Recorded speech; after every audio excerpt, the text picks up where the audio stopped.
আমাদের যে কাজ, মূল কাজ আইন শৃঙ্খলা রক্ষাকারী বাহিনী।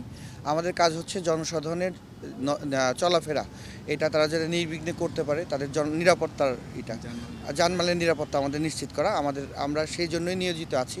এখানে বৈষম্য বিরোধী ছাত্র আন্দোলনের এক অংশ ইস্ট ওয়েস্ট ইউনিভার্সিটি তাদের গেটে জড়ো হয়েছিল, তারা মৌন মিছিল করেছে। তাদের নিরাপত্তাও আমাদের নিশ্চিত করেছি। তাদেরকে জন্য দুষ্কৃতিকারীরা তাদেরকে উপর কোনো হামলা করতে না পারে, সেই ক্ষেত্রেও আমরা তাদের নিরাপত্তা আমরা নিশ্চিত করেছি। আর দুষ্কৃতিকারীরা নাশকতা ঘটাতে পারে এরকম যাতে কোনোভাবেই এই যে কোমলমতি শিক্ষার্থীদের এদের উপর যাতে কোনো আঘাত না আসে, আমরা তাদের নিরাপত্তা নিশ্চিতের জন্য এখানে নিয়ে যাচ্ছি। এখন স্বাভাবিক, এখন আপনারাই দেখতেছেন যে এখন পরিস্থিতি এখানে স্বাভাবিক।